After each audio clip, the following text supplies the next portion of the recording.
TV Telugu news channel కు స్వాగతం. కోటబొమ్మాలి కొత్తమ్మ తల్లి ఉత్సవాలలో భాగంగా 4 రోజుల పాటు జరగనున్న బాలికలు పురుషుల రాష్ట్ర స్థాయి కబడ్డీ పోటీలు ప్రభుత్వ జూనియర్ కళాశాల మైదానంలో ఆదివారం సాయంత్రం ఉత్సాహంగా ప్రారంభమయ్యాయి. ఈ కబడ్డీ పోటీలను జిల్లా కబడ్డీ సంఘం అధ్యక్షులు Y Venkanna Chowdary, RDO M Krishnamurthy ప్రారంభించారు. క్రీడాకారులను పరిచయం చేసుకుని కబడ్డీ పోటీలను అత్యంతం ఆసక్తిగా తిలకించారు. తొలుత బాలికల కబడ్డీ పోటీలు ప్రకాశం నెల్లూరు జట్ల మధ్య, అనంతపురం విజయనగరం జట్ల మధ్య పురుషుల కబడ్డీ పోటీలు ఉల్లాసంగా జరిగాయి.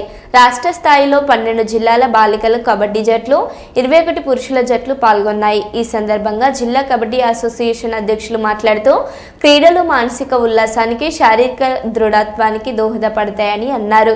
ప్రతి ఏటా శ్రీ కొత్తమ్మ తల్లి ఉత్సవాలలో సాంప్రదాయ గ్రామీణ క్రీడలు నిర్వహించడం క్రీడాకారులకు ఎంతో ప్రోత్సాహకరంగా ఉంటుందని పేర్కొన్నారు. క్రీడాకారులు గెలుపు ఓటమిలను సమానంగా తీసుకొని క్రీడా స్ఫూర్తిని, స్నేహభావాన్ని ప్రదర్శించాలన్నారు.